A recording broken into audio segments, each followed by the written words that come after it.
लिया। यह मुझे देखकर सिटपिटाने लगा और चाहता था कि चकमा देकर मुझे कोरा लौटा देवे। मैंने झपटकर इसके हाथ से पैसों की थैली छीन ली। यही मामला है, मैंने अपना सारा बयान सही सही दिया है। अगर एक शब्द भी झूठा हो तो ईश्वर मुझे दंड दे। हजूर समर्थ है, मेरा न्याय कर देवें। उन दोनों का बयान सुनकर उस समय बीरबल उन्हें घर जाने की आज्ञा दी और बोला, कल फिर तुम लोग इसी समय हाजिर होना। न्याय हो जाने तक इस पैसे की थैली को मेरे पास छोड़ जावा। थैली वहीं छोड़कर वे दोनों अपने अपने घर गए। इधर बीरबल ने एक नई युक्ति सोचकर पैसों को गर्म पानी में घुलवाया। उसको घुलवाने से यह अभिप्राय था कि यदि तेली के पैसे होंगे तो उसमें तेल लगा होगा और तेल गर्म पानी पर उतरा जाएगा। परंतु ऐसा न हुआ, बल्कि पैसों से और प्रकार की महक आने लगी। बीरबल को अब निश्चित हो गया कि वे पैसे तेली के नहीं हैं। वह प्रलोभन में आकर झूठा फरेब रचता है। इसका असली मालिक खटिक ही है। दूसरे दिन जब वे उपस्थित हुए तो बीरबल ने उनके हाथ पर गीता की पुस्तक और गंगाजल रखकर कसम खिलवाया। परंतु उसमें भी कोई न हटा तात्पर्य कि उन दोनों ने ही कसम खा ली। तब बीरबल ने उस थैली को खटिक के हाथ में सपुर्द कर दो और तेलों को धोखेबाजी के अपराध में उचित दंड दिया। तेली की खूब कोरों से मरम्मत होने के पश्चात विदाई की आज्ञा मिली। अकबर बीरबल विनोद। सब मेजमान भड़क गए और वे अपने आगे की थाली जस की तस यथास्थान छोड़कर आप अलग जा खड़े हुए। सब लोग बीरचल को झिरकियाँ देने लगे। यहाँ तक कि क्रोध के अधिक भड़कने पर बोरबल को धक्के दिलवाकर वहाँ से बाहर निकलवा दिए। पर इससे अधिक करने की किसी में ताब नहीं थी। बादशाह तो पहले ही से वचन हार चुके थे, इसलिए वह भी कुछ न बोले बल्कि अपने मन को भीतर ही भीतर महसूस कर रह गए। बीरबल के आनंद की सोमा न रही। उसने शास्त्रों में पढ़ा था कि मनुष्य अपना प्राण देकर भी धर्म बचावे। बाहर बैठे हुए हिंदू दरबारी देवता पितर मना रहे थे। बीरबल को इतना शीघ्र लौटकर बाहर आते हुए देखकर उनको कुछ धैर्य हुआ। बीरबल गुप्तरूप से महल की सारी व्यवस्था सुनाकर अपने घर चला गया और स्नान ध्यान से निश्चिंत हो भांजन किया। बादशाह बरके हुए मुसलमानों को समझा बुझाकर शांत किए और परसे पकवानों को तुरंत फेंकवा दिया। जब फिर दूसरा बनकर तैयार हुआ तो अपने मेजमानों को खिला कर आप भी खाना खाए। बस उसी दिन से बादशाह को शिक्षा मिल गई और फिर बीरबल को कभी भोजन का निमंत्रण नहीं दिए। एक कृपिन पुरुष दिल्ली नगर में एक महाकंजूस धनवान रहता था। बीरबल का और दिनों से अधिक सत्कार किया। बड़े दो अमीर मुसलमानों ने मी उठ दो कर बीरबल का स्वागत किया। मारे खुशी के बादशाह ने बीरबल को अपनी बगल में बैठने प्रबंध किया। जब यह सब हो चुका तो बीरबल विनम्रतापूर्वक बोला, पृथ्वीनाथ, मैं तो भोजन करने आया ही हूँ, परंतु आपसे थोड़ी आग्रह है। यदि मुझे अपने सांप्रदायिक नियम के अनुसार भोजन करने को अनुमति दी जावे तो प्रति उत्तम हो। बादशाह ने कहा, अच्छो बात है, तुम अपने संप्रदाय के नियमानुसार हो भोजन करो। बोरबल बोला, तो इन सब थालियाँ पर थोड़ा दो पानी छिड़कना पड़ेगा। यदि मैं ऐसा करूँ और कोई नाराज हो तब क्या करना होगा? आप पहले ही से इस पर विचार कर लीजिए। बादशाह बोले, तुम अपने संप्रदाय की रस्म पूरी करके भोजन करो, इसमें हम सबों को कोई आपत्ति न होगी। फिर बादशाह ने अपने अन्य मुसलमान मेजमानों की तरफ दृष्टि फेर कर देखा। सर्वों ने अपनी गर्दन हिलाकर बादशाह का फरमान स्वीकार किया। तब बीरबल सबको वाक्यबद्ध करके मस्त हो गया और उसकी सांप्रदायिक प्रथा शुरू हुई। एक कटोरों में पानी भरकर उसी सुअर के बार की कूची को उसमें डुबा दो कर खाद्य पदार्थ से सुसज्जित थालियों पर छिड़कने लगा। सब थालियों पर छींटे डाल चुकने के पश्चात बीरबल ने बादशाह की थाली पर भी थोड़ा सा पानी छिड़क दिया। एक अमीर जो बादशाह के पास बैठा हुआ बीरबल का सारा चरित्र देख रहा था बोला, ओफ, यह तो बड़ा कठिन हुआ, यह कूचो तो बाल की है। अकबर बीरबल विनोद करने का उसे साहस न हुआ। घर पहुंचकर भी उसका मन चल ही रहा। इस चिंता के गहरे आघात से उसे शाम को क्षुधा भी न लगी और न रात्रि में खूंखार निद्रा ही आई। एकदम अचेतन अवस्था में ही तमाम रात व्यतीत हो गई। मारे लज्जा के अपने घर वालों से भी कुछ कहते नहीं बना। दूसरे दिन सबेरा होते ही बादशाह बीरबल के जेवनार की तैयारी कराने लगे। भिन्न 2 प्रकार के जेवनार तैयार कराए गए। इस खुशहाली में नगर के बहुतेरे अमीर उमराव मुसलमान आमंत्रित किए गए। जब जेवनार का समय हो गया और अन्य मेजमान लोग एकत्रित हुए तो बादशाह ने अपने एक कर्मचारी द्वारा बीरबल को बिलवा भेजा। खाद्य पदार्थ भलीभांति सजाकर सोने और चांदी के बासनों में परसे गए और सब अमीर उमराव यथास्थान बैठ गए। उधर जब बादशाह का दूत बीरबल के पास पहुंचा तो उसका मुख मलिन हो गया। वह अपने दरबारी कपड़े पहनकर उस दूत के साथ हो लिया। रास्ते में वह बराबर अगल बगल के मार्ग की भूमि का संशोधन करता हुआ चलता था। दैवात उसके मन में एक युक्ति अचानक समा गई। वह एक सुनार को सूअर की कूची से आभूषणों को साफ करते हुए देखा। वह तुरंत सुनार के पास जा पहुंचा और आग्रह करके उससे सूअर के बाल की कूची मंगनी मांग ली। महल में पहुंचकर बीरबल ने देखा कि सब लोग यथास्थान बैठकर केवल उसकी ही प्रतीक्षा कर रहे हैं। बादशाह बड़े प्रसन्न दिखलाई पड़ते थे। आज वह उत्तर देने में चूक गया। बीरबल में इस बात की बड़ी विशेषता थी कि वह भरसक अपनी बातों को निभाने की कोशिश करता था। इस बात को बादशाह भी भलीभांति जानते थे। बीरबल ने मेरा निमंत्रण स्वीकार कर लिया। इस बात को सोचकर बादशाह को बड़ी प्रसन्नता हुई। वे अपने बड़े 2 मुसलमान दरबारियों को इसकी बधाई भेज दी। वे मुसलमान दरबारी भी ऐसा कह दो कर फूले नहीं समाते थे कि कल बीरबल मुसलमानी मजहब स्वीकार करेगा। इससे बढ़कर उन मुसलमान दरबारियों को और कौन सी शुभ सूचना हो सकती थी। 2 घंटे की कड़ी परिश्रम के पश्चात बीरबल अपने कामों से अवकाश पाकर वहीं लेट गया। उसी समय उसके साथ का एक हिंदू कर्मचारी बोला, दीवान जी, आजम आपने बिना विचार किए ही बादशाह के सामने ऐसी कठिन प्रतिज्ञा कैसे कर ली। अब बीरबल का होश ठिकाने आया। उसके आंखों के सामने अंधेरा छा गया। मन ही मन विचार करने लगा, तो क्या कल मुझे मुसलमान बनना पड़ेगा? क्या मेरी इतनी दिनों की सब कीर्तियों के विलीन होने का समय आ गया? मैं अपने जात बिरादरी के लोगों की गालियां और तानाजनी को कैसे सहन कर सकूंगा? बादशाह के साथ भोजन कर लेने के पश्चात हिंदू जनता को फिर मैं अपना कौन सा मुँह दिखलाऊंगा? ऐसी अनेकों कल्पनाएं एक साथ हो उत्पन्न होकर बीरबल को हतबुद्धि बना दीं और उसका दिमाग ऐसा व्यथित हो गया कि फिर कामबर बीरबल विनोद था। दूसरे वे बीरबल के रहते हिंदू धर्म के प्रतिकूल कोई काम भी नहीं कर सकते थे, जिस कारण वे भीतर भीतर बीरबल से बहुत द्वेष रखते थे। एक दिन मुसलमानों ने गुट बांध कर बादशाह का बीरबल से अविश्वास कराने का प्रण किया। वे झूठा फरेब रचकर दावा दायर करने लगे, परंतु बीरबल अपने बुद्धि और विचार के बल से उनकी किल्ली लड़ने नहीं देता था। ऐसा सोच समायकर न्याय करता कि मुसलमान लोग दांतों तले अंगुली दाबकर रह जाते। बादशाह को मुसलमानों की ऐसी अनीति बहुत खलती थी, परंतु फिर भी उनको छेड़ता नहीं था। एक दिन उसके मन में यह बात आई कि इन सब फसादों का एकमात्र कारण बीरबल का हिंदू होना ही है। यदि वह किसी प्रकार समझा बुझाकर मुसलमान बना लिया जावे तो फिर उससे मुसलमानों की बगावत मिट जावे।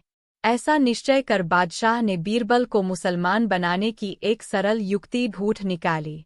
वह जब महल में भोजन करने जाता तो बीरबल को भी भोजन करने के लिए आग्रह करता, परंतु बीरबल कोई न कोई युक्ति लड़ाकर उसे ठाल देता था। इस प्रकार बादशाह को आग्रह करते और बीरबल को ठालते कई महीने व्यतीत हो गए। न बीरबल उनके साथ भोजन करने जाता और न बादशाह की मंशा वर आती। एक दिन बीरबल अपने कामों में दत्तचित्त होकर लगा हुआ था। इसी बीच बादशाह ने कहा, बीरबल कल दोपहर में यहीं भोजन करना। बीरबल ने सपर बिना विचार किए ही कामों की विशेषता के योगी का भेष। एक दिन बीरबल के स्पष्ट भाषण से बादशाह बहुत क्रुद्ध हो गए, जिस कारण बीरबल गुप्त रूप से परदेश चला गया। वहां जाकर उसने वहां के लोगों पर अपना ऐसा प्रभाव जमाया कि उस नगर के लोग उसके सेवक हो गए। एक तरफ सबका प्रेम और दूसरी तरफ बादशाह की नाराजगी को देख कर बीरबल वहीं वर्षों गुप्त वास करता रहा। इधर बादशाह की बीरबल के बिना दिनोंदिन बेचैनी बढ़ने लगी। वे बीरबल की तलाश में सब तरफ अपने दूतों को भेजे, परंतु बीरबल का किसी से संचा समाचार नहीं मिला।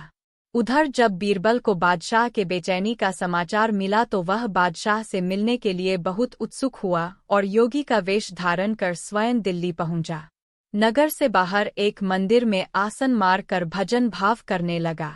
यह हनुमान जी का प्रसिद्ध मंदिर था। वहां नित्य सैकड़ों दर्शनार्थी आया करते थे। उनकी दृष्टि बराबर बीरबल पर पड़ती, परंतु बीरबल किसी से कुछ बोलता नहीं था।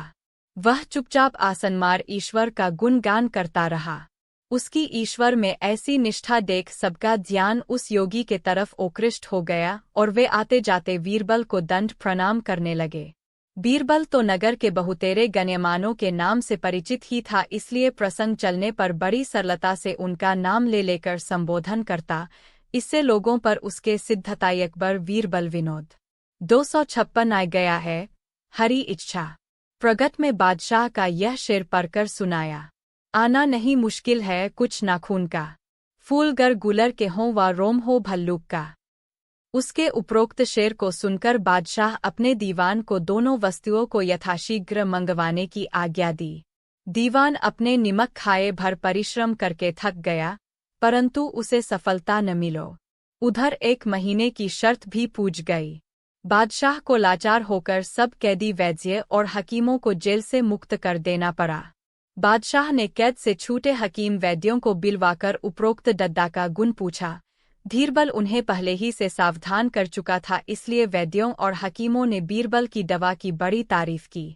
बादशाह को कहीं से बीरबल का छिद्रान्वेषण करने की जगह न मिली, अतएव वह उसे एक उत्तम कोटि का हकीम समझकर उस पर रुष्ट नहीं हुआ। बेचारे हकीम कैद से छूटकर उसे बहुत दुआ दिए और सबों ने आपस में सहयोग कर अपने प्राणरक्षक को एक अच्छी रकम भेंट दी। बीरबल वहां से चलकर कई दिनों के पश्चात दिल्ली पहुंचा और बादशाह के सामने वहां का आद्योपांत समाचार कहकर सुनाया। बादशाह ने बीरबल के चुद्धिमानी की बड़ी प्रशंसा की और अन्य दबारी भी सब तफर से वाह वाह करने लगे। 3 दिन में फिर आपके नख पहले के समान उगाएंगे। हाँ, अकबर बीरबल विनोद। साथ ही इसके एक बात और है, मेरी दवा के नुस्खे कुछ ऐसे आसान नहीं हैं, उनके एकत्रित करने में बड़ी कठिनता होगी। बादशाह बोला, कोई कठिनता नहीं है। क्या मैं इतना बड़ा बादशाह होकर दवाओं को संग्रह न कर सकूंगा? बोरचल ने कहा, चाहे जो हो, संग्रह करना आपका काम है। मैं तो ऐसा कहता भी नहीं हूं कि आप उसे संग्रह नहीं कर सकेंगे। परमात्मा की कृपा से सब कुछ हो सकता है।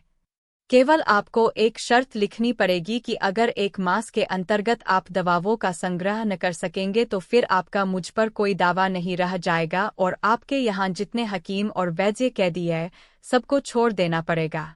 हाँ, मैं आपको यकीन दिलाता हूँ कि जब कभी आप मेरी दवा मंगवा देंगे मैं बिला उजरा आपकी खिदमत में हाजिर होऊंगा। बादशाह ने अपने मन में अनुमान किया, यह हकीम पहले पहल इस नगर में आया है, इसलिए इसको मेरे खजाने का ज्ञान नहीं है। समझता है कि इतना द्रव्य बादशाह न खर्च कर सकेंगे कि जिससे दवा खरीदी जा सके। भला ऐसी वह कौन सी दवा होगी कि जिसे मैं न खरीद सकूंगा?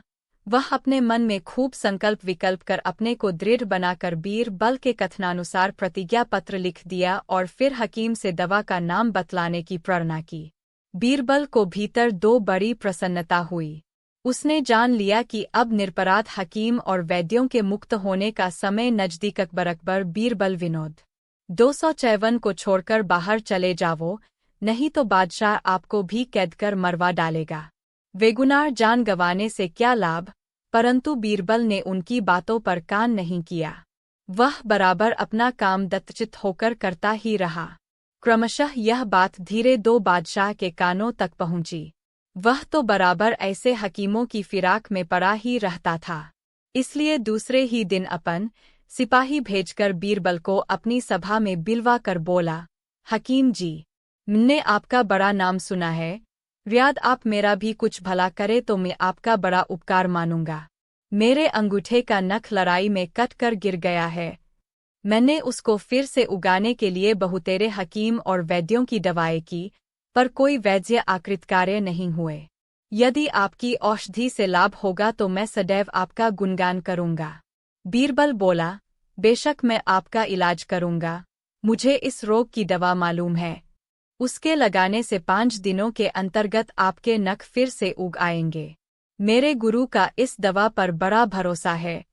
उन्होंने मुझसे बतलाया था कि यह दवा कभी व्यर्थ नहीं जा सकती।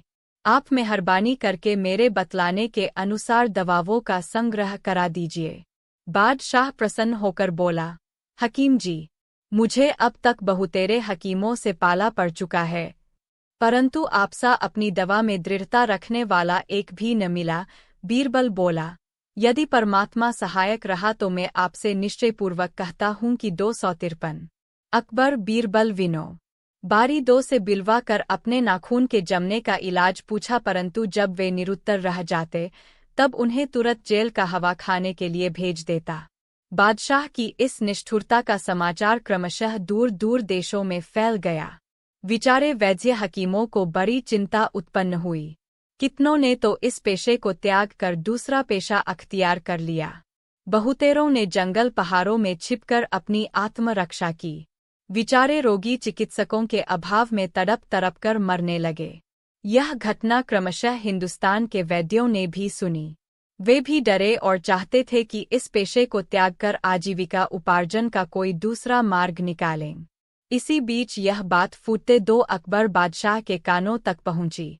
बादशाह को ऐसे अत्याचारों को सुनकर बड़ा कष्ट हुआ और वे अपनी सभा बिलवा कर लोगों से दीन प्रजा की रक्षा का उपाय पूछे। बीरबल पृथ्वीनाथ, यदि मैं किसी प्रकार वाद शाह तक जा पहुंचूं तो कोई न कोई युक्ति लड़ाकर सब कैदियों को मुक्त करा दूं। बादशाह ने इस काम को करने के लिए बीरबल को 1 मास की मुहलत दी। बीरबल वैद्य का सा रूप बनाकर उस शहर में जा पहुंचा और गरीबों की मुफ्त दवा करने लगा। धीरे 2 वैद्यगी का सब सामान भी संग्रह कर लिया। इसकी दवा से बहुतेरे रोगी आरोग्य हो गए, जिस कारण इसका यश नगर में बिजली की तरह फैलने लगा। शहर के कितने रईसों ने बीरबल को परोक्ष में समझाया, इस नगर अकबर बीरबल विनो जाऊंगा तो उससे मुलायमियत का व्यवहार करूंगा। बादशाह को अपनी उच्छृंखलता पर बड़ा द्वेष उत्पन्न हुआ और अपनी तरफ से बीरबल को उसके गुरु से क्षमा प्रार्थी होने के लिए भेजा। यह तो बीरबल की मनचाही बात थी। वह उसी क्षण हनुमान जी के मंदिर में जा पहुंचा। सूर्यास्त का समय था और सब लोग वहां से चले गए थे। बीरबल लकड़हारे को अपने घर लिवा ले गया और उसकी बहुत प्रशंसा कर बोला, सावधान, यह बात कहीं ग्रगट न करना, नहीं तो जान के लाले पड़ जाएंगे। उसे 100 रुपये अपनी तरफ से और देकर विदा किया। लकड़हारे ने इतना रुपया कभी नहीं देखा था।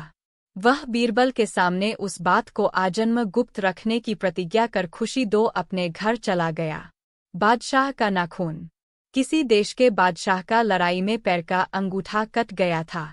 उस बादशाह के पास बहुतेरे हकीम इसी काम के लिए नियुक्त किए गए थे कि जब कोई लड़ाई में आहत होता तो हकीम लोग उसका इलाज किया करते थे। हकीमों ने बादशाह के अंगूठे पर फिर से मांस आ जाने का बहुतेरा प्रयास किया, जिससे मांस तो बर आया परंतु नाखून नहीं उगा। इसलिए बादशाह हकीमों पर चिढ़कर उन्हें कैद कर लिया और विचारों को जेल में बंद रहकर कैद की यातना भुगतनी पड़ रही थी। बादशाह इतना करके भी संतुष्ट नहीं हुआ।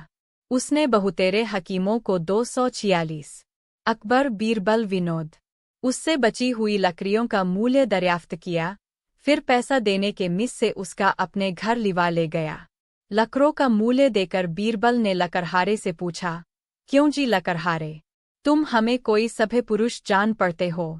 समय के फेर से इस समय लकड़ियां बेचकर अपनी गुजर करते हो। मेरा तुमसे एक जरूरी काम है, यदि तुम उसके करने पर उद्यत हो जावो तो मैं तत्काल तुम्हें 25 रुपये हूँ।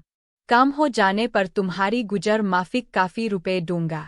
लकड़हारे ने मन में सोचा, यदि नहीं करूंगा तो यह दीवान है, जबरन बेगार में करावेगा। बेहतर है कि इसकी राजी करूँ, 30 रुपये भी काफी देने को कहता है।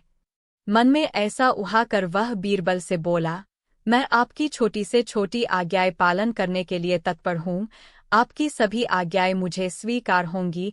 बीरबल ने कहा, अच्छा मैं तुम्हें कुछ कपड़े देता है, इन्हें धारण कर हनुमान जी के मंदिर के पिछवाड़े वाली कोठरी में जा बैठो, हाथ में माला लेकर बराबर जपते रहो, किसी की तरफ आंख उठाकर भी न देखना। तुमसे मिलने के लिए बहुत से अमीर उमराव आएंगे। मुमकिन है स्वयं बादशाह भी आवें, परंतु उनसे भी कदापि न बोलना। रुपयों के नेर दें तब भी उधर नहीं देखना। देखो सावधान, मैं यहीं पर किसी जगह छिपकर तुम्हारी सारी बातें देखता रहूंगा। यदि मेरे कहने से जरा भी खिलाफ चलोगे तो तुम्हारी गर्दन मार दी जाएगी। बूरे लकड़हारे ने दृढ़तापूर्वक उसकी आज्ञाओं का पालन करना स्वीकार किया। अकबर बीरबल विनोद 248 वे कभी तुम्हारे यहाँ आते हैं, क्या तुम ही उनसे मिलने जाया करते हो? बीरबल ने उत्तर दिया, पृथ्वीनाथ, मैं निगुरी नहीं हूँ। आपकी मेहरबानी से मेरे अनेकों गुरु हैं, परंतु उसमें भेद केवल इतना ही है कि वे सबके सब बाहर रहते हैं। इसी कारण न कभी यहाँ आते हैं, न हमको उनका दर्शन हो मिलता है। थोड़े दिन से मेरे सुनने में आया है कि हमारे एक गुरु यहाँ आ रहे हैं। मुझे उनके रहने का स्थान तक ज्ञात नहीं है, फिर वे बताने ही क्यों लगे उन्हें तो किसी के शाम टके की दरकार नहीं है। वैसे निष्प्रिय गुरु देखने में नहीं आते। यही कारण है कि इस दीन के द्वार पर कभी भी नहीं आने की कृपा करते। बादशाह को ऐसे गुरु से मिलने की इच्छा हुई और वे बीरबल से बोले, दीवान जी, जो तुम्हारे गुरु में इतनी विशेषता है तो मैं भी एक बार उनका दर्शन करना चाहता हूँ। हो सके तो जल्दी से जल्दी मुझे उनसे मिलाने का प्रबंध करो। बीरबल पृथ्वीनाथ, जब आप उनसे मिलने की इच्छा प्रकट करते हैं तो मैं तत्परता से उनकी खोज कराऊंगा, और यदि वे भी आपसे मिलने की इच्छा करेंगे तो मैं अवश्य आपसे उनका साक्षात करा दूंगा। बादशाह ने कहा, मुझे अविलंब उनसे मिलाने की चेष्टा करो। बीरबल बादशाह को तसल्ली देकर वहां से विदा हुआ। घर जाते समय रास्ते में एक वृद्ध लकड़हारे से उसकी मुलाकात हो गई। वह बेचारा तमाम परेशानी उठाकर भी आज अपनी संपूर्ण लकड़ियों को नहीं बेच सका था। बीरबल ने, जानवर है, यहाँ तक कि वह अपनी सूंड से धूल उठाकर अपने हो शरीर पर फेंका करता है, और आप घोड़े पर सवार है। घोड़ा बहादुर होता है, उसको लोग गाजिमट भी कहते हैं।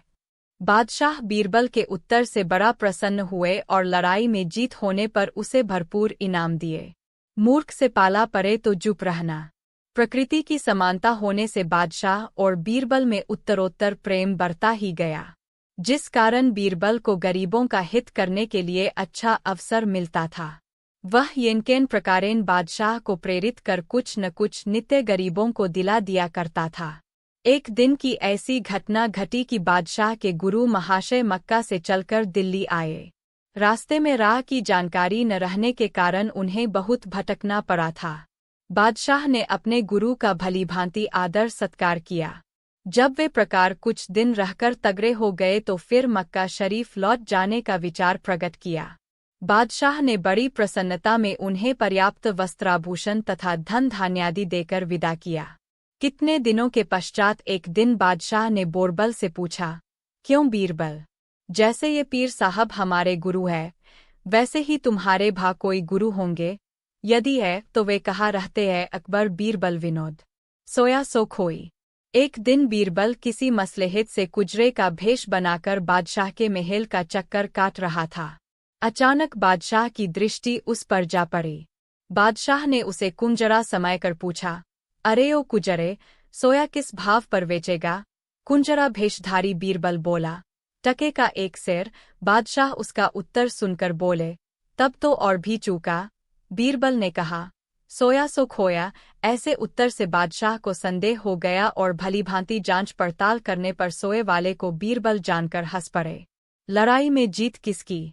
एक दिन कहीं संग्राम में जाने के लिए उद्यत होकर बादशाह ने बीरबल से पूछा, अच्छा बीरबल, मैं तुमसे पूछता हूँ कि आज की लड़ाई में किसकी जीत होगी? बीरबल ने उत्तर दिया, पृथ्वीनाथ, यह बात मैं यहाँ से नहीं बतला सकता। हाँ, युद्ध का मैदान देखकर आपको बतला दूंगा। बादशाह जब संग्रामांगन में पहुंचे तो फिर वही बात बीरबल से पूछा। बीरबल ने उत्तर दिया, पृथ्वीनाथ, आपकी ही जीत होगी।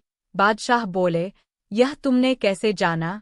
बीरबल ने, सरकार, मैं इससे कह रहा हूँ कि आपका शत्रु हाथी पर सवार होकर आया है, और हाथी एक मनहूस का कारण ने बारी बारी 2-2 घंटे की सोने और जागने की ओसरी बनाया। जब बीरबल सोता तो तानसेन पहरे पर रहता और पहरे का काम करता। पर था कि इसी बीच इनका रंग देखते हुए जब तानसेन सोता तो बीरबल अभी प्रथम पहर के पहरे वहां पर एक वृद्ध पुरुष आया और इन्हें परदेशी समझकर बोला, आप लोग मुझे परदेशी से जान पड़ते हैं और यह स्थान जंगली है। यहाँ पर सिंह का आक्रमण हुआ करता है, अतएव रात्रि में तुम्हारा यहाँ निवास करना अच्छा न होगा। तुम 27 अकबर बीरबल विनो। पश्चात बादशाह बोले, हाँ यह आप लोगों का कहना सत्य है कि तानसेन बहुत बड़ा विद्वान है, परंतु फिर भी वह बीरबल की समता नहीं कर सकता। यदि तुम लोगों को विश्वास नहीं है तो वह दिन नज़दीक है जबकि मैं सारी बातें प्रत्यक्ष करके तुम्हें दिखला दूंगा। कुछ दिनों तक बादशाह ने इस बात की चर्चा नहीं की। जब उन्हें भलीभांति विदित हो गया कि अब सरदारों को थात भूल गई तो एक दिन ब्रह्मदेश के बादशाह के नाम एक पत्र लिखकर तानसेन और बीरबल को एक साथ भेजने का निश्चय किया। पत्र के भीतर लिखा हुआ था कि इस पत्र को ले जाने वाले इन दोनों आदमियों को तुरंत शूली दिला देना। पश्चात बादशाह ने बीरबल और तानसेन को बुलाया और कुछ आवश्यक कार्य का बहाना कर दोनों का पत्र देकर ब्रह्मदेश के राजा के पास भेज दिया। इनको भेजते समय बादशाह चोले, देखो तानसेन, यह बड़ा गुस्सा काम है, यदि दूसरे को भेजूं तो यह हल नहीं हो सकता, इसलिए बहुत समझ बुआकर तुम दोनों को भेज रहा हूँ। अविलंब ब्रह्मदेश के महाराज के पास जाओ और जैसे हो सके इसको निपटा कर शीघ्र वापस लौट आओ। उन्होंने बहुत अच्छा कहकर पत्र को ले लिया और घर पर पहुंच रास्ते के लिए खाने पीने का प्रबंध कर ब्रह्मदेश के लिए प्रस्थान किया। बीरबल रास्ते में मनोमन अनुमान करता जा रहा था, हो न हो इस काम के अंदर कोई गूढ़ भेद छिपा हो, खैर देखा जाएगा। अब तो थोड़े दिन पश्चात वह सामने ही अकबर बीरबल विनो कई गण्यमान्य सरदार आपसमय मिलकर बादशाह के पास गए और आग्रह कर उन्हें अपने सरदार की बैठक में ले आए। उधर सरदार के कर्मचारियों ने बादशाह के आने के पहले ही कमरे में दीपकों को सजाकर रख छोड़े थे। दीप के तेल बत्ती से लेसकर बिना जलाए ही रखो गई थीं। बादशाह के आने पर तान ने दीपक राग गाने के आज्ञा दी गई। तानसेन के दीपक राग छेड़ते ही सारे दीपक आप से आप जल गए और सरदार की बैठक एकाएक प्रकाशित हो गई। गर्मी का मौसम था, उस दिन बड़ी गर्मी बढ़ रही थी। तानसेन ने देखा कि गर्मी की अधिकता से बादशाह बेचैन हो रहे हैं, अतएव तुरंत मलार गाने लगा। मलार गाते ही वृष्टि होने लगी और थोड़ी ही देर में सब गर्मी शांत हुई। ऐसी उपयुक्त वृष्टि से सब लोग बड़े हर्षित हुए। इन घटित घटनाओं को देखकर बादशाह को बड़ा हर्ष हुआ। मुसलमान सरदार तो अपना मतलब गांधने के लिए ही यह समाज एकत्रित किए हुए थे। बादशाह को हर्षित देखकर मुमताज उद्दीन नामी सर्वश्रेष्ठ उमराव हाथ जोड़कर बोला, पृथ्वीनाथ, अब आपको तानसेन की बुद्धि विशेषता पर संदेह करने का कोई कारण शेष नहीं रह गया होगा। आशा है कि आप आज से तानसेन की बुद्धि को बीरबल की बुद्धि से श्रेष्ठ मान लेंगे और न्याय की मर्यादा कायम रखने के लिए तानसेन को बीरबल का पद प्रदान करेंगे। कई दूसरे सरदारों ने भी पहले सरदार की प्रार्थना का अनुमोदन किया। सब सरदारों की सम्मति समझ चुकने के 277 अखबार पर दिल्ली के मुसलमानों का बड़ा अभिमान था। वे समझते थे कि तानसेन दिल्ली दरबार में सर्वश्रेष्ठ पुरुष है, परंतु बीरबल को इससे भी बड़े पद पर देखकर उनको बड़ा क्षोभ उत्पन्न होता था। वे हमेशा बीरबल को गिराने की ताक में लगे रहते थे, यहाँ तक कि छिपे तौर से समय समय पर बादशाह के सामने तानसेन की प्रशंसा किया करते थे। एक दिन दरबार के समय बादशाह बैठे हुए थे और बहुत से मुसलमान दरबारी उनसे बातें कर रहे थे। एक मुसलमान ने मौका देखकर तानसेन की बुद्धि विशेषता पर वार्ता छेड़ी। वह जब कभी तानसेन की बड़ाई करता तो वह बीरबल का नाम अपनी जबान पर नहीं लाता था। उसकी वरावर की प्रशंसा सुनते सुनते बादशाह ऊब गए और मुसलमान दरबारियों का भीतरी भाव समायकर बोले, मैं तुम लोगों के मुख से तानसेन की बारंबार प्रशंसा सुना करता हूँ और मुमकिन है कि तुम्हारा कहना सत्य भी हो, परंतु फिर भी वह बीरबल को बराबरी करने योग्य नहीं है। बादशाह के इस मार्मिक फटकार से मुसलमान दरबारियों को बड़ा कष्ट हुआ, परंतु वे दरबार के समय और कुछ न कहकर चुप रह गए। जब दरबार समाप्त हो गया तो वे संध्या समय एक सरदार के यहाँ एकत्रित हुए और आपस में अंतरंग मीटिंग कर उस सरदार की बैठक को तात्कालीन सामग्रियों से खूब विभूषित किया। बैठक के मध्य में बादशाह को बैठने के लिए एक सुवर्ण निर्मित सोने का सिंहासन सजाकर रखा गया।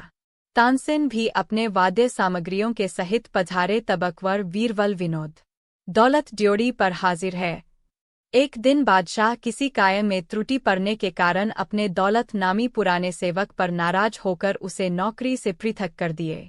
बेचारा सेवक अपनी बचत का कोई दूसरा उपाय न देखकर बीरबल के पास अपने छुटकारे के लिए गया।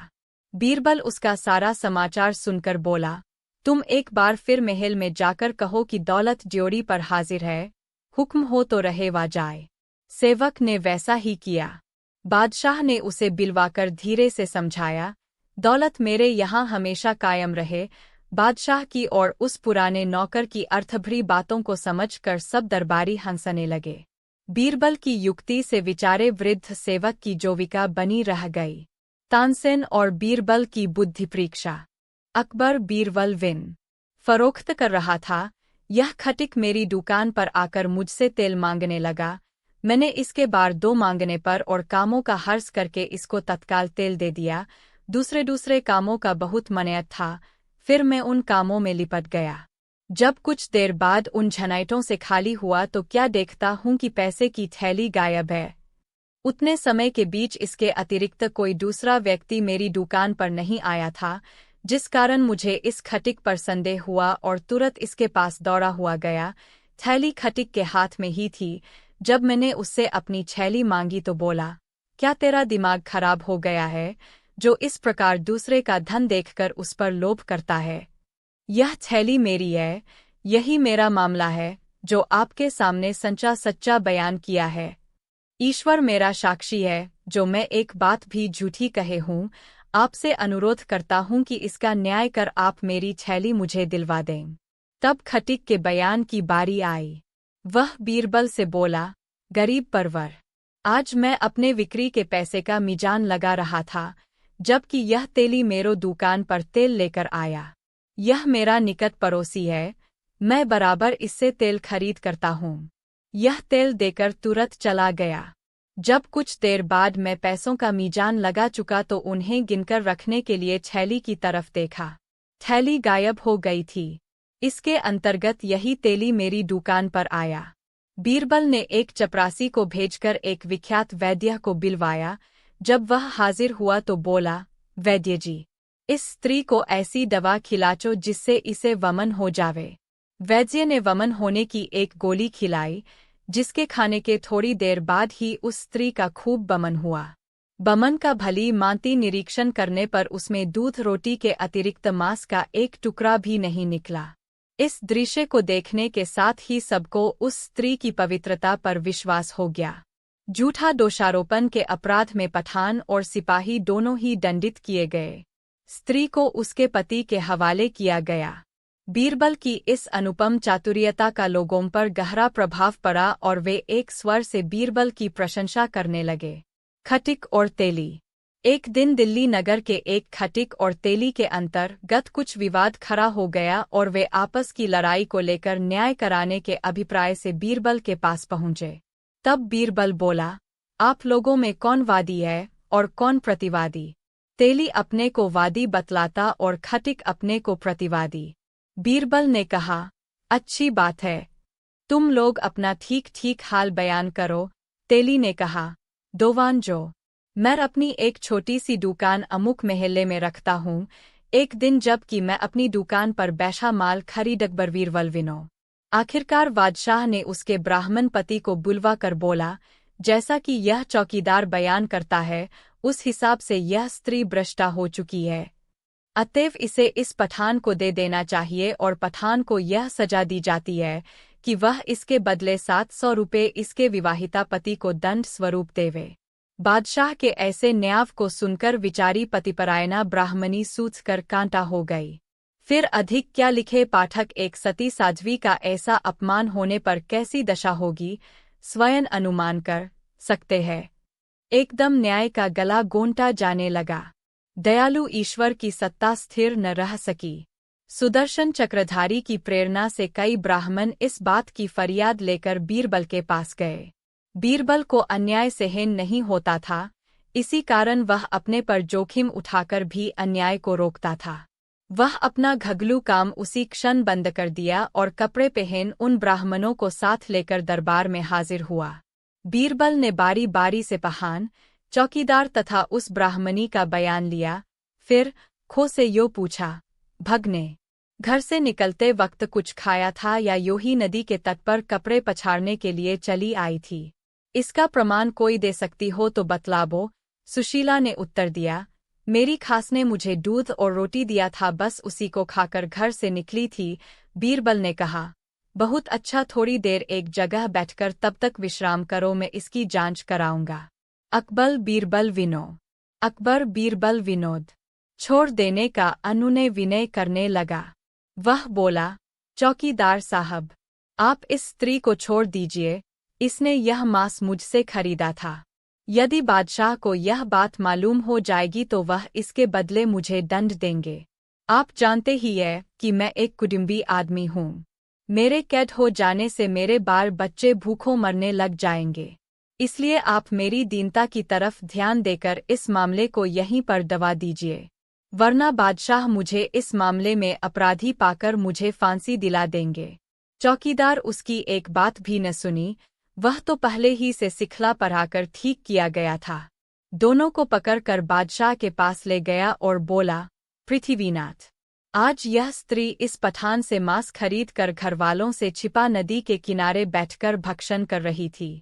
इसका दोनों चरित्र मैंने अपनी आंखों देखा है, इसलिए हुजूर के पास पकड़ लाया हूं कि इसको उचित दंड दिया जाए। बादशाह को चौकीदार की बातें सुनकर बड़ा रंज हुआ और उसके नाते गोते के लोगों को बिलवाकर उस खो की चाल चलन के संबंध में पूछताछ की, परंतु उनकी ज़बानी उस स्त्री का ऐसा दूषित होना सिद्ध न हुआ। दरबार का समय था, धीरे दो दरबारी लोग भी आने लगे थे। इस बात को सुनकर सभी लोग चकित हो गए। किसी को उस स्त्री का ऐसा दूषित स्वभाव होना संभव नहीं जान पड़ता था, परंतु कोई उसकी शुद्धता का भी कोई निश्चित प्रमाण देने को प्रस्तुत न था। बीरबल इसके पीछे पड़ा हुआ था। इसको अपने वश में लाने के लिए उस नीच ने बहुतेरा प्रयास किया, परंतु फिर भी उसे सफलता न मिली।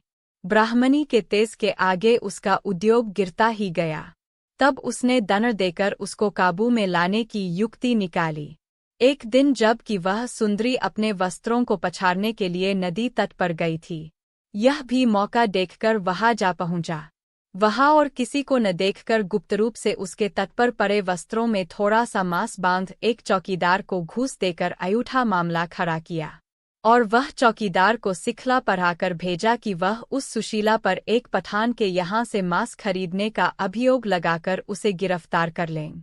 जब वह स्त्री अपने कपड़े पछाड़कर बाकी सूखे कपड़ों को उठाया तो उसमें मांस के टुकड़े बंधे हुए देखकर आश्चर्यचकित हो गई।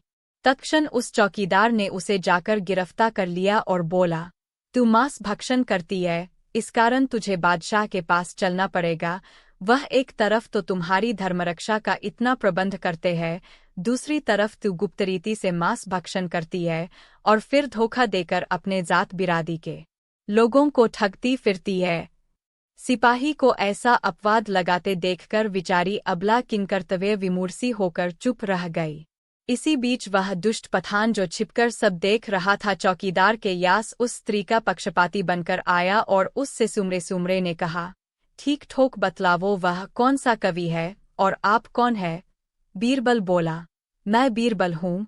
अब भलाई की बात यह है कि इसी समय इस कवि की राजी करो, नहीं तो कानूनन तुम्हें दंड दिया जाएगा। बेचारा सुमरा बीरबल के नाम से डर गया और तुरंत अपने कहे के अनुसार रुपए देकर कवि को प्रसन्न कर दिया। किसी ने ठीक कहा है, सीधे अंगुली घो नहीं निकलता, लकीर छोटी हो गई। एक दिन बादशाह ने बीरबल को छुकाने के विचार से एक भूल भुलैया की चाल निकाली। वह एक लकीर जमीन पर खींचकर बीरबल से बोले, बीरबल, इस लकीर को बिना काटे छाटे छोटी कर दो। बीरबल तो पूरा गुरु घंटाल था ही, उस लकीर कौन घटाया और न बढ़ाया। बल्कि उसके पास ही अपनी उंगली से एक दूसरी लकीर उससे भी बड़ी खींचकर बोला, लीजिए पृथ्वीनाथ, अब आपकी लकीर इससे भी छोटी हो गई। बादशाह बीरबल की बुद्धि से हार मान गया। ब्राह्मणी पर मांसखोरी का अभियोग। दिल्ली नगर में एक नौयौवना और स्वरूपवती ब्राह्मणी रहती थी। यह अपने पति परायणता के कारण सारे नगर में विख्यात हो रही थी। एक पठान नीचतावश गुप्तरूप से अकबर बीरबल विनोद 268 आयोजन नहीं किया गया था, और लोग तो अपने घर से भोजन करके आए ही थे। बेचारा कंजूस ही भूखा तड़प रहा था। बहुत देर तक इस आशा में था कि अब भोजन की बारी आती है। शायद भोजन की तैयारी में कुछ कमी पड़ गई हो, जिससे इतना विलंब हो रहा है। जो कुछ था सो था ही। धीरे 2 दिन ढलने लगा, फिर भी किसी ने कंजूस की सुधि न ली। तब वह बोला, क्यों भाई, अब भोजन में कितनी देर है, शीघ्रता करो।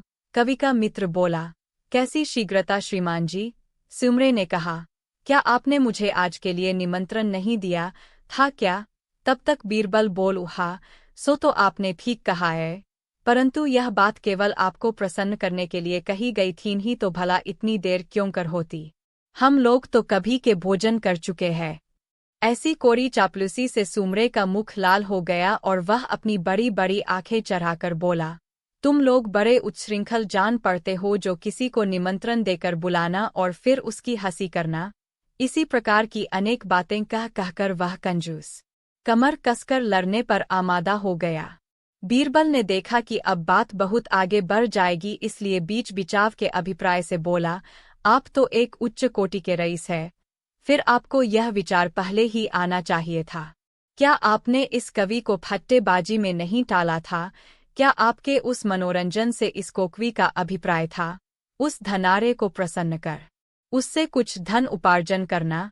परंतु उसकी सूरत देखते ही सुमरे का मन पलटा खा गया।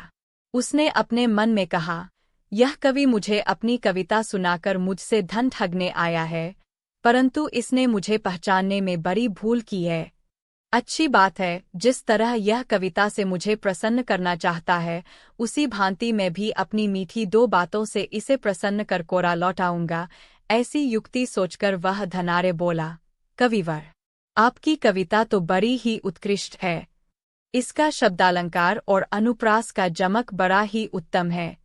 मैं अपनी जबान से अधिक क्या कहूँ, इसकी जहाँ तक विशेषता दिखलाई जाए सब थोड़ी है। कृपा कर आप दूसरे दिन फिर मुझसे मिलिएगा, मैं आपको प्रसन्न कर दूंगा। उसके ऐसे प्रशंसनीय वाक्यों को सुनकर कवि फूला न समाया और तत्क्षण वहां से विदा हुआ। दूसरे दिन ठीक उसी समय कवि धनारे के पास गया। बात छिपाने के लिए धनारे उसे देखकर अपनी गर्दन टेढ़ी कर ली। वह घंटों उससे पुरस्कार पाने की प्रतीक्षा में बैठा रहा। अंत में कोई अर्थ न निकलते देख सेठ के आगे जा खड़ा हुआ। सेठ ने पूछा, तुम कहाँ के रहने वाले हो और मेरे यहाँ क्यों आए हो? सेठ ने इस रुखाई से बात किया माना उसकी उस कवि से कभी का परिचय ही नहीं था। बेचारा कवि बहुत चकराया और मन ही मन देवता पितर मनाकर अबर बीरबल विनो ठाए। दूसरे वे बीरबल के रहते हिंदू धर्म के प्रतिकूल कोई काम भी नहीं कर सकते थे, जिस कारण वे भीतर भीतर बीरबल से बहुत द्वेष रखते थे। एक दिन मुसलमानों ने गुट बांध कर बादशाह का बीरबल से अविश्वास कराने का प्रण किया। वे झूठा झूठा फरेब रचकर दावा दायर करने लगे, परंतु बीरबल अपने बुद्धि और विचार के बल से उनकी किल्ली लगने नहीं देता था। ऐसा सोच समायकर न्याय करता कि मुसलमान लोग दांतों तले अंगुली दाबकर रह जाते। बादशाह को मुसलमानों की ऐसी अनीति बहुत खलती थी, परंतु फिर भी उनको छेड़ता नहीं था। एक दिन उसके मन में यह बात आई कि इन सब फसादों का एकमात्र कारण बीरबल का हिंदू होना ही है। यदि वह किसी प्रकार समझा बुझाकर मुसलमान बना लिया जावे तो फिर उससे मुसलमानों की बगावत मिट जावे। ऐसा निश्चय कर बादशाह ने बीरबल को मुसलमान बनाने की एक सरल युक्ति ढूंढ निकाली। वह जब महल में भोजन करने जाता तो बीरबल को भी भोजन करने के लिए आग्रह करता, परंतु बीरबल कोई न कोई युक्ति लड़ाकर उसे ठाल देता था। इस प्रकार बादशाह को आग्रह करते और बीरबल को ठालते कई महीने व्यतीत हो गए। न बीरबल उनके साथ भोजन करने जाता और न बादशाह की मंशा वर आती। एक दिन बीरबल अपने कामों में दत्तचित्त होकर लगा हुआ था। इसी बीच बादशाह ने कहा, बीरबल कल दोपहर में यहीं भोजन करना। बीरबल ने सपर बिना विचार किए ही कामों की विशेषता के कारण योगी का भेष। एक दिन बीरबल के स्पष्ट भाषण से बादशाह बहुत क्रुद्ध हो गए, जिस कारण बीरबल गुप्त रूप से परदेश चला गया। वहां जाकर उसने वहां के लोगों पर अपना ऐसा प्रभाव जमाया कि उस नगर के लोग उसके सेवक हो गए। एक तरफ सबका प्रेम और दूसरी तरफ बादशाह की नाराजगी को देख कर बीरबल वहीं वर्षों गुप्त वास करता रहा। इधर बादशाह की बीरबल के बिना दिनोंदिन बेचैनी बढ़ने लगी। वे बीरबल की तलाश में सब तरफ अपने दूतों को भेजे, परंतु बीरबल का किसी से सच्चा समाचार नहीं मिला। उधर जब बीरबल को बादशाह के बेचैनी का समाचार मिला तो वह बादशाह से मिलने के लिए बहुत उत्सुक हुआ और योगी का वेश धारण कर स्वयं दिल्ली पहुंचा। नगर से बाहर एक मंदिर में आसन मार कर भजन भाव करने लगा। यह हनुमानजी का प्रसिद्ध मंदिर था। वहां नित्य सैकड़ों दर्शनार्थी आया करते थे। उनकी दृष्टि बराबर बीरबल पर पड़ती, परंतु बीरबल किसी से कुछ बोलता नहीं था। वह चुपचाप आसनमार ईश्वर का गुणगान करता रहा। उसकी ईश्वर में ऐसी निष्ठा देख सबका ध्यान उस योगी के तरफ आकृष्ट हो गया और वे आते जाते बीरबल को दंड प्रणाम करने लगे। बीरबल तो नगर के बहुतेरे गण्यमानों के नाम से परिचित ही था, इसलिए प्रसंग चलने पर बड़ी सरलता से उनका नाम ले लेकर संबोधन करता। इससे लोगों पर उसके सिद्धता आई। 17 अकबर बीरबल। विनोद 256 आ गया है। हरी इच्छा प्रगट में बादशाह का यह शेर पढ़कर सुनाया। आना नहीं मुश्किल है कुछ नाखून का, फूल गर गुलर के हों व रोम हो भल्लूक का। उसके उपरोक्त शेर को सुनकर बादशाह अपने दीवान को दोनों वस्तुओं को यथाशीघ्र मंगवाने की आज्ञा दी। दीवान अपने निमक खाए भर परिश्रम करके थक गया, परंतु उसे सफलता न मिलो। उधर 1 महीने की शर्त भी पूज गई। बादशाह को लाचार होकर सब कैदी वैद्य और हकीमों को जेल से मुक्त कर देना पड़ा। बादशाह ने कैद से छूटे हकीम वैद्यों को बिलवाकर उपरोक्त दवा का गुण पूछा। बीरबल उन्हें पहले ही से सावधान कर चुका था, इसलिए वैद्यों और हकीमों ने बीरबल की दवा की बड़ी तारीफ की।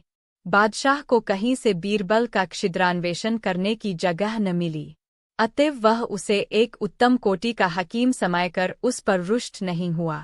बेचारे हकीम कैद से छूटकर उसे बहुत दुआ दिए और सबों ने आपस में सहयोग कर अपने प्राणरक्षक को एक अच्छी रकम भेंट दी। बीरबल वहां से चलकर कई दिनों के पश्चात दिल्ली पहुंचा और बादशाह के सामने वहां का आद्योपांत समाचार कहकर सुनाया। बादशाह ने बीरबल के बुद्धिमानी की बड़ी प्रशंसा की और अन्य दरबारी भी सब तफर से वाह वाह करने लगे। मैं आपको आशीर्वाद। बीरबल को कत्तों की हाकिमी। एक दिन बादशाह अपने चुने 2 दरबारियों के साथ बातालाप कर रहे थे। इसो अंतर्गत अब्दुल फजल नामी दरबारी को बीरबल की हंसी उड़ाने की सुआई। वह बीरबल को चिताकर बोला, बीरबल, आज से तुमको कुत्तों की हाकिमी प्रदान की जाती है। बीरबल झट बोल उठा, फिर तो आपको मेरी आज्ञा पालन करनी पड़ेगी। उल्टे मुँह खाकर अब्दुल फजल शर्मिंदा हो गया। फिर कभी उससे बीरबल से ऐसी छेड़खानी नहीं करी। 1000 जूते। एक दिन बादशाह बीरबल को छिपाने की नीयत से उसके जूते गुम करा दिए। जब घर जाने का समय हुआ, बीरबल, मैंने आज रात में एक अजीब सपना देखा है। उसका तात्पर्य यह निकलता है कि जो मनुष्य इस हौज में डुबकी लगाकर एक अंडा मुर्गी का न निकाल लावे उसे 2 बाप का समायना चाहिए। मैं केवल तुम्हारी ही बात देख रहा था। बेहतर है कि सबकी बारीर से परीक्षा ली जाए, देखें स्वप्न का क्या प्रभाव पड़ता है। बादशाह की अनुमति से सभी दरबारी हौज में डुबकी मारकर हाथ में एक मुर्गों का अंडा लेकर बाहर निकले। जब बीरबल की ओसरी आई तो वह हौज में डुबकी मारकर खाली हाथ निकला, परंतु उसके मुखारविंद से कुकू का शब्द निकल रहा था। बादशाह ने कहा, मियाँ बीरबल, तुम्हारा अंडा कहाँ है? जल्दी दिखलाओ। बीरबल ने उत्तर दिया, गरीब परवर, तमाम अंडा देने वाली मुर्गियों के बीच एक मैनहो मुर्गा हूँ। बेचारे दरबारी से हिम गए और बादशाह के ओठों पर मुस्कुराहट आ गई। कोई धनी और कोई दरिद्र क्यों होता? एक दिन बीरबल और बादशाह में विज्ञान की बातें छिड़ी थीं। दोनों अपनी अपनी वाली कहते थे, परंतु उनका मन किसी सिद्धांत पर स्थिर नहीं होता था। इसी बीच बादशाह ने बीरबल से पूछा, अच्छा बीरबल, इसका विवेचन कर सिद्ध करो कि संसार में कोई तो धनी और कोई दरिद्री क्यों हो जाता है।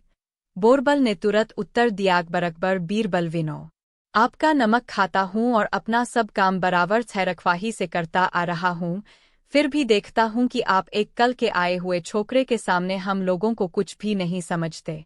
आपको जो कुछ भी पूछना होता है बीरबल ही से पूछा करते हैं। इस बात की हम लोगों को बड़ी चोट है। बादशाह बोले, आप लोग इसके लिए कोई चिंता न करें, अच्छा मौका है। इस समय बीरबल भी यहाँ मौजूद नहीं है। मैं एक जरूरी बात पूछना चाहता हूँ, आप में से कोई भी बतलावे कि वनस्पति के बीज कहाँ है। दरबारियों ने इसका अनुसंधान करने में महीनों सिर तोड़ परिश्रम किया, परंतु सब बेफायदा हुआ। लाचार होकर एक दिन भरी सभा में बादशाह ने वही बात बीरबल से पूछा। बीरबल तत्क्षण हाथ में गंगाजल लेकर जमीन पर छिड़क दिया और बोला, बस पृथ्वीनाथ, वह बीज इसी खौर पर है। लोगों का मुख मलिन हो गया और फिर बादशाह के सामने ऐसी बातें कभी जवान पर नहीं लाए। हौस के अंडे। एक दिन बादशाह को बीरबल की हंसी उड़ाने की इच्छा जागृत हुई, अतएव वे बीरबल के आने के पूर्व ही बाजार से बहुत से मुर्गी के अंडे मंगाकर अपने दरबारियों को एक एक कर बांट दिया। केवल बीरबल ही खाली रह गया था। वह ज्यों ही दरबार में हाजिर हुआ, बादशाह ने कहा, 241। अकबर बीरबल विनोद जाता है, इसलिए पानी पिलाते समय यह भिश्ती बन जाता है। परदेश में जाने पर इसी के सर बोए भी लादा जाता है, इसलिए ऐसा काम करने से खर भी कहा जा सकता है। केवल एक ब्राह्मण को नौकर रखने से ये चारों काम आसानी से निकल आते हैं। पूजन के समय इसकी पैर पूजा कर पीर बना लीजिए, समय पर रोटी बनवा कर बबरची बनाइए, प्यास लगे तो इससे भिश्ती का काम कराइए, यानी वह पानी भी पिला देगा, और चाहे जब बोझा भी दुलवा कर खर का काम भी सुगमता से करा लीजिए, यानी यह उन समस्त चारों कामों को भली भांति कर सकता है। बादशाह बीरबल का उत्तर सुनकर मन में प्रसन्न हो मुस्करा दिए। बीरबल उस गरीब ब्राह्मण को 25 रुपये पुरस्कार देकर विदा किया। बंसती का बीज। एक दिन ऐसा हुआ कि बादशाह के बहुतेरे दरबारी उस पर चिढ़कर मौन धारण कर लिए। जब बादशाह स्वयं किसी को छेड़कर कुछ पूछते तो वे थोड़े में उसका उत्तर देकर चुप रह जाते। आज की सभा में बीरबल नहीं था। बादशाह अपने दरबारियों की खपकों को मन ही मन तार गए और उनके ऐसे मनमलिनता का कारण पूछा। तब एक वृद्ध दरबारी बादशाह से विनती कर बोला, पृथ्वीनाथ, मुझे एक बात का बड़ा खेद है, यदि आज्ञा पाऊँ तो कहूँ। बादशाह ने उसकी प्रार्थना स्वीकार कर ली। तब बुट्टा बोला, मैं 25 वर्ष से अबर बीरबल विनो से पूछे। बीरबल ने तुरंत उत्तर दिया, पृथ्वीनाथ, पेट भरों को सभी ऋतुएं अच्छी होती है, भूखों के लिए एक भी नहीं, यानी सभी बुरी होती है। हियर बाबरजी भिश्तिकर। एक दिन बादशाह प्रफुल्लित चित्त हो अपने पुत्र को गोदी में लिए हुए खेला रहे थे। इसी बीच बीरबल भी वहां आ पहुंचा। बादशाह तुरंत पूछ बैठे, बीरबल, कोई लावे नर, पीर, बबरची, भिश्ती, खर? बीरबल ने कहा, पृथ्वीनाथ, मैं कल इस सवाल का जवाब ढूंढ कर लाऊंगा। जब संध्या समय वह लौटकर घर जाने लगा तो रास्ते में एक गरीब ब्राह्मण के घर पहुंचा और उसको 5 रुपये देकर बोला, देखो कल तुम्हें 10 बजे मेरे साथ दरबार में चलना होगा। अपने खाने पीने का प्रबंध कर ठीक समय पर तैयार रहना। वह बोला, बहुत अच्छा, ताबेदार हर एक आशाओं को अक्षरशः पालन करने के लिए तैयार है। दूसरे दिन बीरबल ठीक समय पर उसे लेकर दरबार में हाजिर हुआ। बादशाह ब्राह्मण को देखकर बीरबल का भावार्थ समझ गए और उससे पूछे, साबित करो कि इस मनुष्य में कल वाले चारों चुन विद्यमान है। बीरबल दोनों हाथ जोड़कर बोला, पृथ्वीनाथ, यह पुजाते समय पीर होता है और ब्राह्मण के हाथ का बनाया भोजन सभी लोग खाते हैं। इस संबंध से बावर्ज है। पौसरा चलाने का काम ब्राह्मण से लिया अकबर बीरबल विनो जानवर है, यहाँ तक कि वह अपनी सूर से धूल उठाकर अपने ही शरीर पर फेंका करता है, और आप घोड़े पर सवार है। घोड़ा बहादुर होता है, उसको लोग गाजिमट भी कहते हैं। बादशाह बीरबल के उत्तर से बड़ा प्रसन्न हुए और लड़ाई में जीत होने पर उसे भरपूर इनाम दिए। मूर्ख से पाला पड़े तो चुप रहना। प्रकृति की समानता होने से बादशाह और बीरबल में उत्तरोत्तर प्रेम बढ़ता ही गया, जिस कारण बीरबल को गरीबों का हित करने के लिए अच्छा अवसर मिलता था। वह येनकेन प्रकारेण बादशाह को प्रेरित कर कुछ न कुछ नित्य गरीबों को दिला दिया करता था। एक दिन की ऐसी घटना घटी कि बादशाह के गुरु महाशय मक्का से चलकर दिल्ली आए। रास्ते में राह की जानकारी न रहने के कारण उन्हें बहुत भटकना पड़ा था। बादशाह अकबर बीरबल विनोद मिलने। एक दिन एक कवि अपनी कविता बनाकर उसके पास ले गया। कवि का अभिप्राय था, उस धनार्य को प्रसन्न कर, उससे कुछ धन उपार्जन करना, परंतु उसकी सूरत देखते ही सुमरे का मन पलटा खा गया। उसने अपने मन में कहा, यह कवि मुझे अपनी कविता सुनाकर मुझसे धन ठगने आया है, परंतु इसने मुझे पहचानने में बड़ी भूल की है। अच्छी बात है, जिस तरह यह कविता से मुझे प्रसन्न करना चाहता है, उसी भांति मैं भी अपनी मीठी 2 बातों से इसे प्रसन्न कर कोरा लौटाऊंगा। ऐसी युक्ति सोचकर वह धनार्य बोला, कविवर, आपकी कविता तो बड़ी ही उत्कृष्ट है। इसका शब्दालंकार और अनुप्रास का जमक बड़ा ही उत्तम है। मैं अपनी जबान से अधिक क्या कहूँ, इसकी जहाँ तक विशेषता दिखलाई जाए सब थोड़ी है। कृपा कर आप दूसरे दिन फिर मुझसे मिलिएगा, मैं आपको प्रसन्न कर दूंगा। उसके ऐसे प्रशंसनीय वाक्यों को सुनकर कवि फूला न समाया और तत्क्षण वहां से विदा हुआ। दूसरे दिन ठीक उसी समय कवि धनार्य के पास गया। बात छिपाने के लिए धनार्य उसे देखकर अपनी गर्दन टेढ़ी कर ली। वह घंटों उससे पुरस्कार पाने की प्रतीक्षा में बैठा रहा। अंत में कोई अर्थ न निकलते देख सेठ के आगे जा खड़ा हुआ। सेठ ने पूछा, तुम कहाँ के रहने वाले हो और मेरे यहाँ क्यों आए हो? सेठ ने इस रुखाई से बात किया मानो उसकी उस कवि से कभी का परिचय ही नहीं था। विचारा कवि बहुत चकराया और मन ही मन देवता पितर मना कर अकबर बीरबल विनो। सब मेजमान भड़क गए और वे अपने आगे की थाली जस की तस यथास्थान छोड़कर आप अलग जा खड़े हुए। सब लोग बीरबल को झिड़कियां देने लगे, यहाँ तक कि क्रोध के अधिक भड़कने पर बोरबल को धक्के दिलवाकर वहां से बाहर निकलवा दिए। पर इससे अधिक करने की किसी में ताब नहीं थी। बादशाह तो पहले ही से वचन हार चुके थे, इसलिए वह भी कुछ न बोले बल्कि अपने मन को भीतर ही भीतर महसूस कर रह गए। बीरबल के आनंद की सोमा न रही। उसने शास्त्रों में पढ़ा था कि मनुष्य अपना प्राण देकर भी धर्म बचावे। बाहर बैठे हुए हिंदू दरबारी देवता पितर मना रहे थे। बीरबल को इतना शीघ्र लौटकर बाहर आते हुए देखकर उनको कुछ धैर्य हुआ। बीरबल गुप्तरूप से महल की सारी व्यवस्था सुनाकर अपने घर चला गया और स्नान ध्यान से निश्चिंत हो भोजन किया। बादशाह बरके हुए मुसलमानों को समझा बुझाकर शांत किए और परसे पकवानों को तुरंत फेंकवा दिया। जब फिर दूसरा बनकर तैयार हुआ तो अपने मेजमानों को खिला कर आप भी खाना खाए। बस उसी दिन से बादशाह को शिक्षा मिल गई और फिर बीरबल को कभी भोजन का निमंत्रण नहीं दिए। एक कृपण पुरुष। दिल्ली नगर में एक महाकंजूस धनवान रहता था बीरबल का और दिनों से अधिक सत्कार किया। बड़े 2 अमीर मुसलमानों ने भी उठ दो कर बीरबल का स्वागत किया। मारे खुशी के बादशाह ने बीरबल को अपनी बगल में बैठने का प्रबंध किया।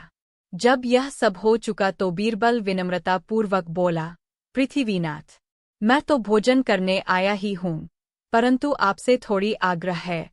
यदि मुझे अपने सांप्रदायिक नियम के अनुसार भोजन करने को अनुमति दी जावे तो प्रति उत्तम हो।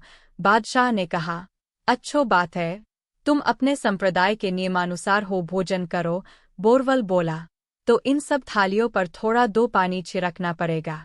यदि मैं ऐसा करूं और कोई नाराज हो तब क्या करना होगा? आप पहले ही से इस पर विचार कर लीजिए।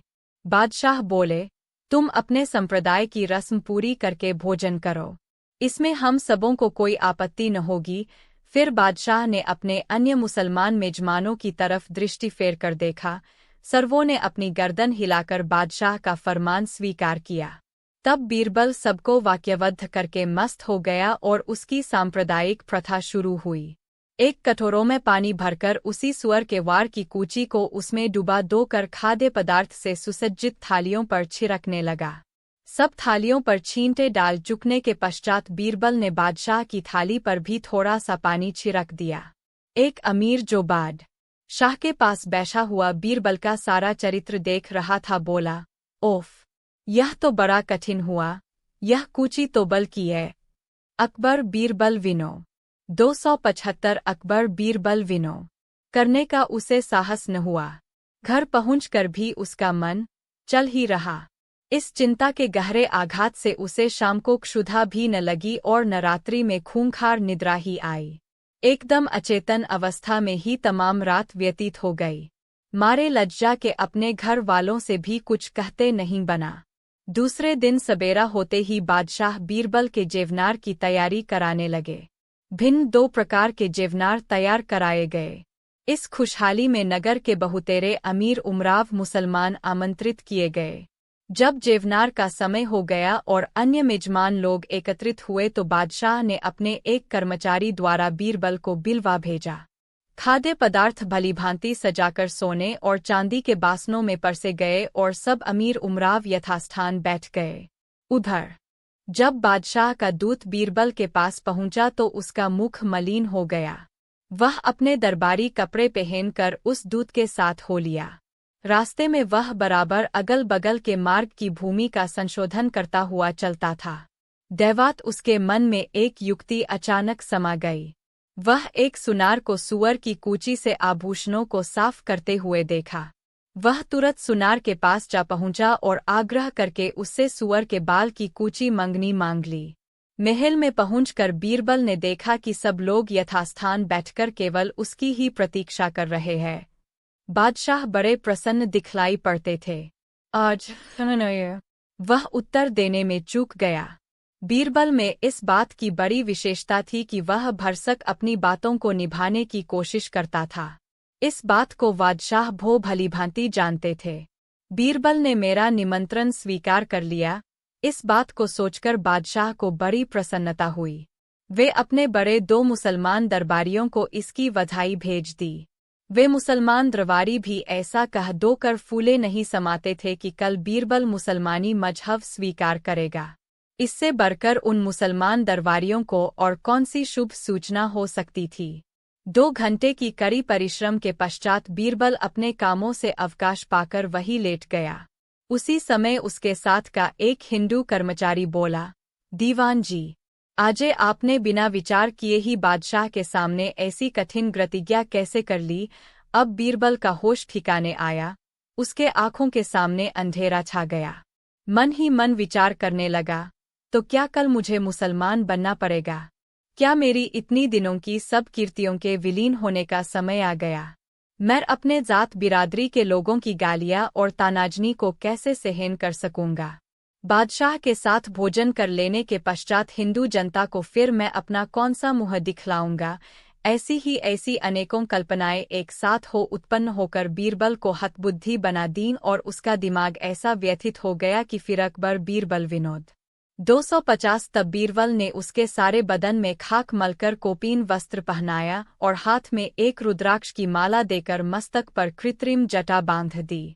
फिर उसे हनुमान जी के मंदिर में एक मृगचर्म पर बैठाकर आप बादशाह के पास पहुंचा।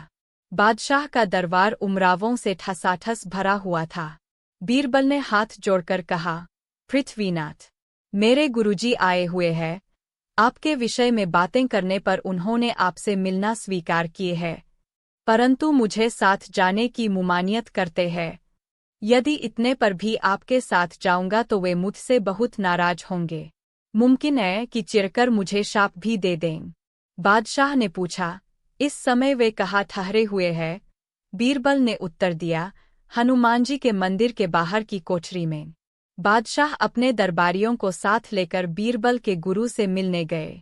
वहां पहुंचकर बड़े अदब से प्रणाम कर बाकायदे उनके सामने बैठ गए और फिर पूछा, भगवान, कृपा कर आप अपना नाम तथा ठिकाना इस दास से बतलाएं।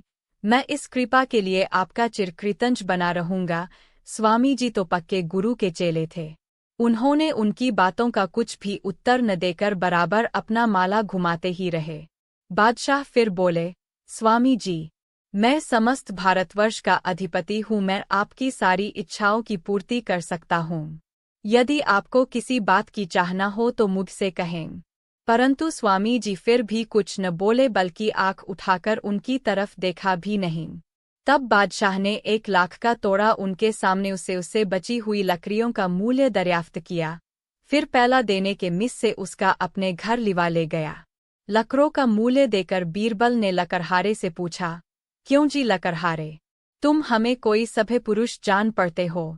समय के फेर से इस समय लकड़ियां बेचकर अपनी गुजर करते हो। मेरा तुमसे एक जरूरी काम है। यदि तुम उसके करने पर उद्यत हो जाबो तो मैं तत्काल तुम्हें 25 रुपये दूं। काम हो जाने पर तुम्हारी गुजर माफिक काफी रुपये दूंगा।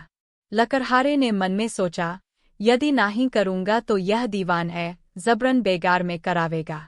बेहतर है कि इसकी राजी करूँ, 30 पर रुपये भी काफी देने को कहता है। मन में ऐसा ठहरा कर वह बीरबल से बोला, मैं आपकी छोटी से छोटी आज्ञाएं पालन करने के लिए तत्पर हूँ। आपकी सभी आज्ञाएं मुझे स्वीकार होंगी। बीरबल ने कहा, अच्छा मैं तुम्हें कुछ कपड़े देता हूँ। इन्हें धारण कर हनुमान जी के मंदिर के पिछवाड़े वाली कोठरी में जा बैठो। हाथ में माला लेकर बराबर जपते रहो। किसी की तरफ आंख उठाकर भी न देखना। तुमसे मिलने के लिए बहुत से अमीर उमराव आवेंगे। मुमकिन स्वयं बादशाह भी आवें, परंतु उनसे भी कदापि न बोलना। रुपयों के नेर दें तब भी उधर नहीं देखना। देखो सावधान, मैं यहीं पर किसी जगह छिपकर तुम्हारी सारी बातें देखता रहूंगा। यदि मेरे कहने से जरा भी खिलाफ चलोगे तो तुम्हारी गर्दन मार दी जावेगी। बूढ़े लकड़हारे ने दृढ़तापूर्वक उसकी आज्ञाओं का पालन करना स्वीकार किया। अकबर बीरबल विनोद 248। वे कभी तुम्हारे यहाँ आते हैं, क्या तुम ही उनसे मिलने जाया करते हो? बीरबल ने उत्तर दिया, पृथ्वीनाथ, मैं निगुरी नहीं हूँ। आपकी मेहरबानी से मेरे अनेकों गुरु हैं, परंतु उसमें भेद केवल इतना ही है कि वे सबके सब बाहर रहते हैं। इसी कारण न कभी यहाँ आते हैं, न हमको उनका दर्शन हो मिलता है। थोड़े दिन से मेरे सुनने में आया है कि हमारे एक गुरु यहाँ आ रहे हैं। मुझे उनके रहने का स्थान तक ज्ञात नहीं है, फिर वे बताने ही क्यों लगे उन्हें तो किसी के शाम टके की दरकार नहीं है। वैसे निष्प्रिय गुरु देखने में नहीं आते। यही कारण है कि इस दीन के द्वार पर कभी भी नहीं आने की कृपा करते। बादशाह को ऐसे गुरु से मिलने की इच्छा हुई और वे बीरबल से बोले, दीवान जी, जो तुम्हारे गुरु में इतनी विशेषता है तो मैं भी एक बार उनका दर्शन करना चाहता हूँ। हो सके तो जल्दी से जल्दी मुझे उनसे मिलाने का प्रबंध करो। बीरबल पृथ्वीनाथ, जब आप उनसे मिलने की इच्छा प्रकट करते हैं तो मैं तत्परता से उनकी खोज कराऊंगा, और यदि वे भी आपसे मिलने की इच्छा करेंगे तो मैं अवश्य आपसे उनका साक्षात्कार दूंगा। बादशाह ने कहा, मुझे अविलंब उनसे मिलाने की चेष्टा करो। बीरबल बादशाह को तसल्ली देकर वहां से विदा हुआ। घर जाते समय रास्ते में एक वृद्ध लकड़हारे से उसकी मुलाकात हो गई। वह बेचारा तमाम परेशानी उठाकर भी आज जानवर है, यहाँ तक कि वह अपनी सूंड से धूल उठाकर अपने ही शरीर पर फेंका करता है, और आप घोड़े पर सवार है। घोड़ा बहादुर होता है, उसको लोग गाजीमर्द भी कहते हैं।